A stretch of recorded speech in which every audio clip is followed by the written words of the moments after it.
You know, life has this strange way of throwing you into situations you never saw coming. I have a story, one I haven't shared with many people because, well, it's complicated.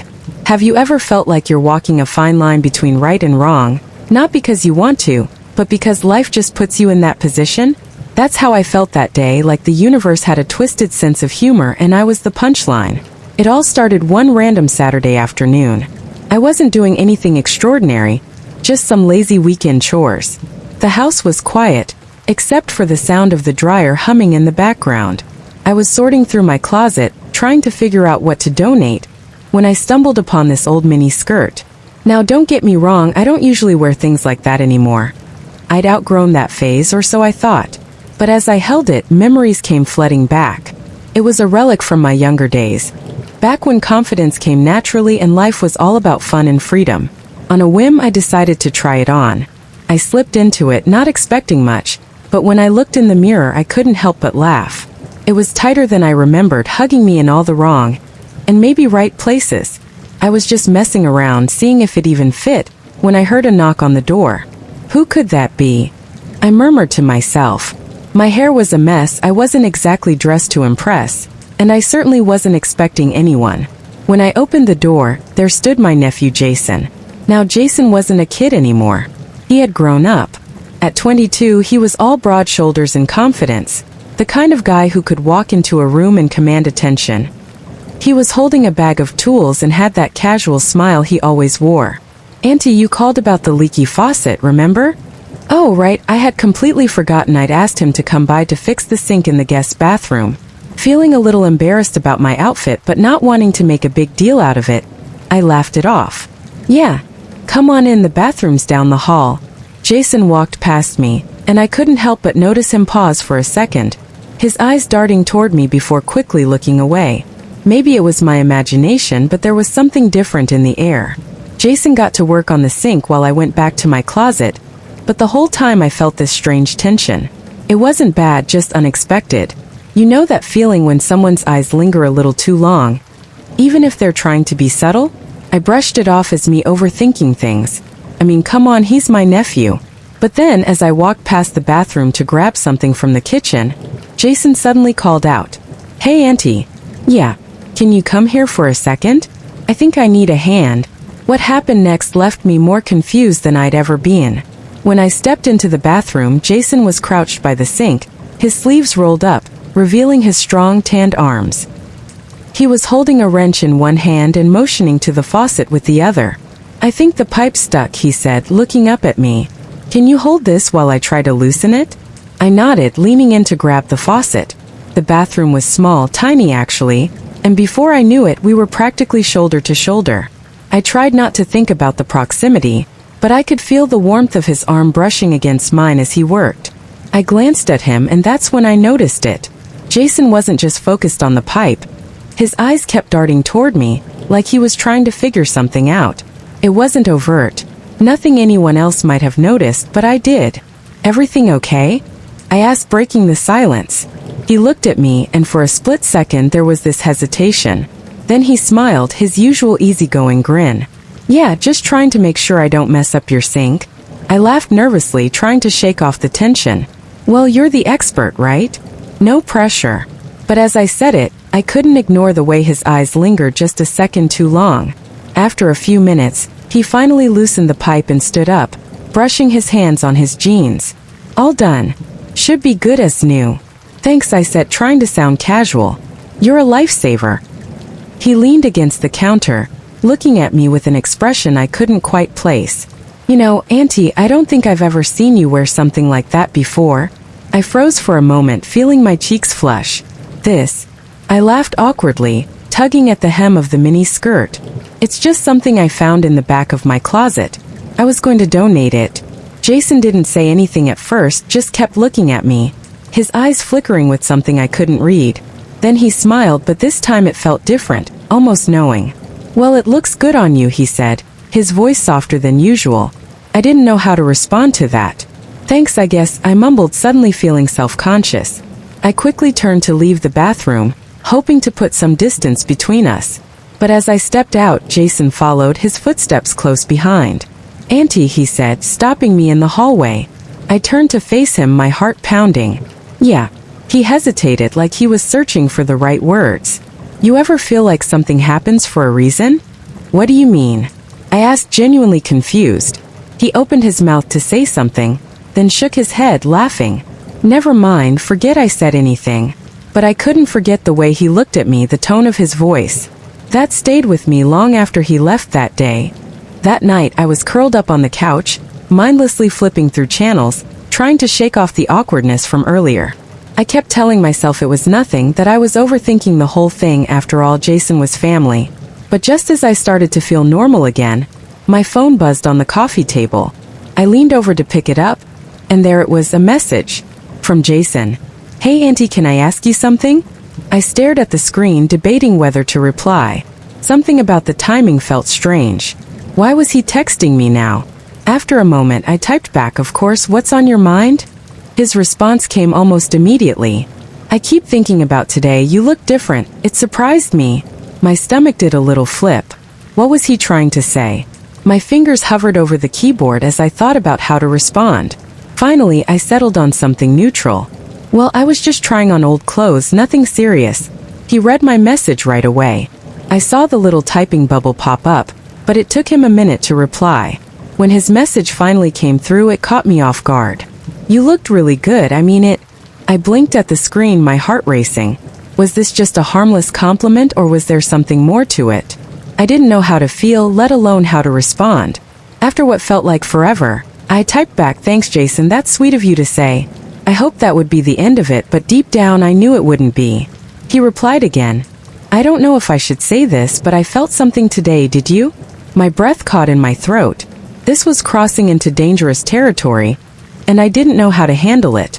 Jason wasn't just anyone. He was my nephew. Whatever he thought he was feeling, it wasn't right. But instead of shutting him down immediately, I found myself hesitating. Maybe it was curiosity, or maybe I just didn't want to hurt his feelings. Either way, I didn't reply right away. The typing bubble appeared again. Forget I said that, I don't want to make things weird. I let out a shaky breath, relieved but also unsettled. I told myself it was just a misunderstanding, that he'd move on, and things would go back to normal. But as I put my phone down, I couldn't shake the feeling that this was only the beginning. The next morning I was just starting my day, coffee in hand, hair still a mess, when I heard a knock at the door. My heart skipped a beat. I wasn't expecting anyone. When I opened the door, there he was. Jason stood there with his hands in his pockets, looking every bit as casual as ever, but there was something different about his demeanor. His usual carefree smile was missing, replaced by a serious expression I didn't recognize. Jason, I said, trying to mask my surprise. What are you doing here so early? He shrugged, stepping inside without waiting for an invitation. I was in the neighborhood and thought I'd stop by. It was a flimsy excuse. Jason didn't live anywhere near my neighborhood, but I didn't call him out on it. Instead, I closed the door and followed him into the living room. He sat down on the couch, leaning forward with his elbows on his knees. I could feel the tension in the air, thick and unspoken. Is everything okay? I asked, sitting down across from him. He looked up at me, his eyes searching mine. About last night, I didn't mean to make you uncomfortable. I let out a small sigh of relief, glad he was addressing it. It's okay, Jason, let's just forget about it, alright? But he shook his head. I can't just forget about it, Auntie. I meant what I said. I froze, unsure of how to respond. This wasn't how family was supposed to talk to each other. Jason, I began carefully, I think you're confused. Whatever you're feeling, it's not real, it's just... It is real, he interrupted. His voice firm but not aggressive. I know it's wrong, and I've been trying to push it away, but I can't stop thinking about you. My heart began racing and I felt a mix of emotions. Shock, confusion, even a bit of guilt. How had we gotten here? Jason, I said, my voice trembling, you need to stop this. You're my nephew, this isn't right. He nodded slowly, his gaze dropping to the floor. I know it's not right, but I needed to tell you how I feel because keeping it in was driving me crazy. For a moment, the room was silent, except for the faint ticking of the clock on the wall. I didn't know what to say, how to fix this, or if it could even be fixed. Finally, I stood up, needing to put some space between us. Jason, I think you should leave. We both need time to think about this. He looked up at me, his expression a mix of regret and longing. All right, he said quietly, but this isn't the last time we're going to talk about this. He left without another word, and as the door closed behind him, I felt a wave of relief, but also a lingering sense of discomfort. As the evening sun cast long shadows across the room, I noticed the edge of an envelope peeking out from under the front door. My chest tightened as I approached, knowing exactly who it was from before I even picked it up. I unfolded the paper with trembling hands, my heart pounding in my ears. The handwriting was unmistakably Jason's, neat, deliberate, as though each word had been carefully chosen. The note read, "Auntie, I know you asked me to leave and I respect that, but I can't pretend these feelings don't exist. I'm not asking for anything, I just needed you to know. If you want me to stay away, just say the word, and I'll never bother you again. But if there's even the slightest part of you that feels the same way, please let me know. I'll be waiting." I stood there staring at the words, unsure whether to feel angry, flattered, or scared. 1,000 thoughts ran through my mind. Was he serious? Could he really be feeling this way? And why did part of me hesitate to reject it outright? I folded the note and shoved it into a drawer, out of sight but far from my mind. I told myself I wouldn't respond, that ignoring him was the best thing to do. But deep down I knew this wasn't over. Later that night, as I tried to sleep, my phone buzzed again. It was Jason. "Jason, I know I said I wouldn't bother you, but I need to know. Did you get my note?" I stared at the message, debating whether to reply. Finally, I typed back, "Yes, I got it, but Jason, this has to stop. It's not healthy for either of us." His response came almost instantly. "I'll stop if you want me to. Just tell me honestly, do you feel anything for me, even a little?" My fingers hovered over the keyboard. What could I say? Admitting anything would only make things worse, but denying it felt dishonest. Finally, I typed back, "Jason, you're my nephew, that's all I can say." It wasn't the answer he wanted, but it was the only one I could give. The next morning I went to work, eager to distract myself from everything that had happened. My job was my sanctuary, a place where I could focus on tasks and leave personal problems at the door. But as I sat at my desk sorting through emails, I felt a strange sensation, as though someone was watching me. I looked up and froze. Jason was standing just outside the office window, hands shoved deep into his pockets, looking conflicted but determined. What is he doing here? I muttered under my breath, feeling my chest tighten. I quickly excused myself, stepping outside before he decided to walk in and make things worse. "Jason, what are you doing here?" I asked, trying to keep my voice steady. "I had to see you," he said, his voice low but earnest. "You didn't answer my question last night." "Jason, I already told you this isn't healthy. We can't keep having this conversation." "But you didn't deny it," he said, stepping closer. "You didn't say you don't feel anything at all." I backed up slightly, my hands gripping the strap of my bag. "Because this isn't about feelings, Jason, it's about what's right and wrong, and this, whatever you think this is wrong." He sighed, running a hand through his hair. "I know it's wrong, I've told myself that 100 times, but I can't control how I feel." His words hung in the air, heavy and unsettling. I didn't know how to respond, so I turned to leave. "Auntie, wait," he said, gently but firmly grabbing my arm. I froze, looking down at his hand before meeting his eyes. There was something raw and vulnerable in his expression, something that made it hard to just walk away. "I'm not trying to ruin your life or make things harder for you," he said quietly. "I just need to know if there's even a chance. If not, I'll disappear, you'll never have to see me again." His words hit me like a punch to the gut. The thought of him cutting all ties completely broke my heart, but I knew that letting this continue would only bring more pain for both of us. "Jason," I said, my voice trembling, "you're my nephew, that's all this can ever be." He nodded slowly, his shoulders slumping in defeat. "Okay," he said, stepping back. "I hear you. I'll leave you alone." As I watched him walk away, I felt a strange mix of relief and sadness. I thought that was the end of it, that we could finally move on, but later that night I received a call that changed everything. Jason had been in an accident, and when I arrived at the hospital, what he said to me changed everything. The call came late in the evening, just as I was settling down for the night.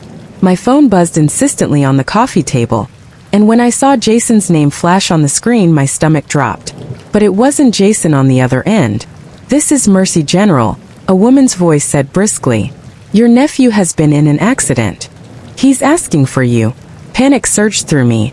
Without asking for details, I grabbed my keys and rushed out the door.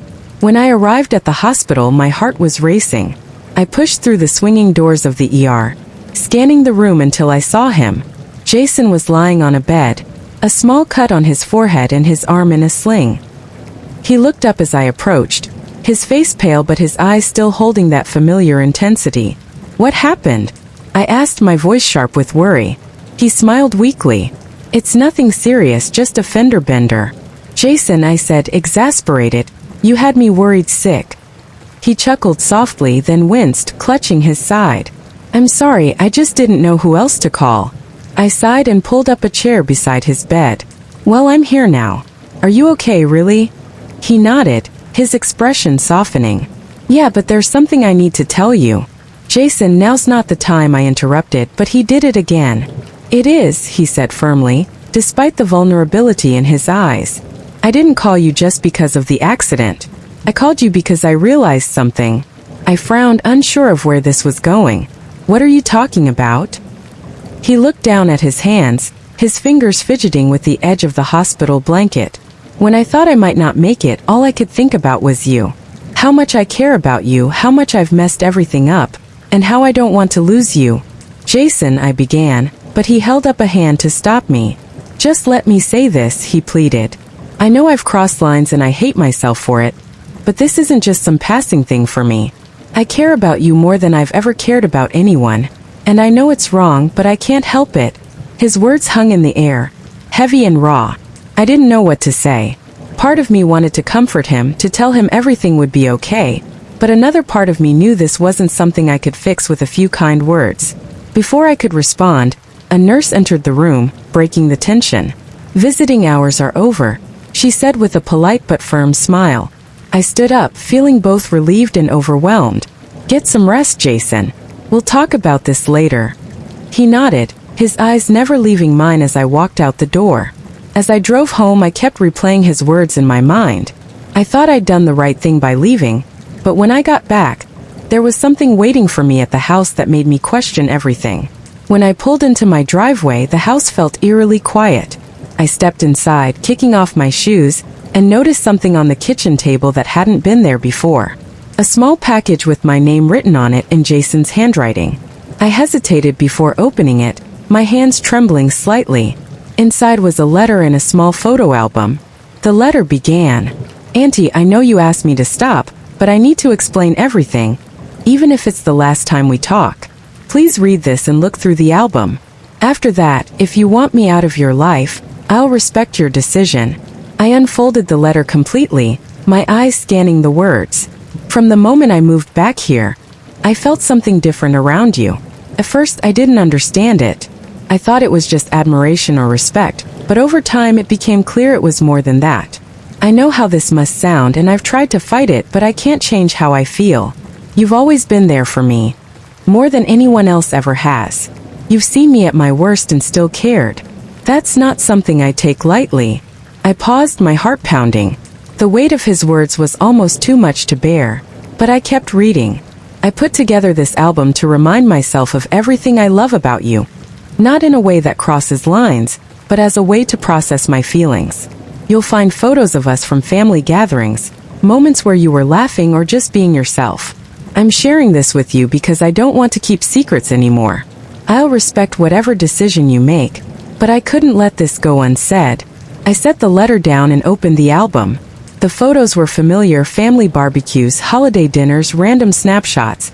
I didn't even remember being taken. Each one was accompanied by a small note in Jason's handwriting pointing out details he appreciated. How happy I looked, how kind I was to others, how much he admired my strength. Tears welled up in my eyes. I was overwhelmed, both touched and deeply unsettled. I closed the album and sat there for a long time trying to process everything. Jason wasn't just expressing infatuation. He was laying bare his heart in a way that felt impossible to ignore. But what could I do? I couldn't encourage him, not just because it was wrong, but because it would destroy our family. Yet rejecting him entirely felt equally cruel, given the amount of pain he was clearly in.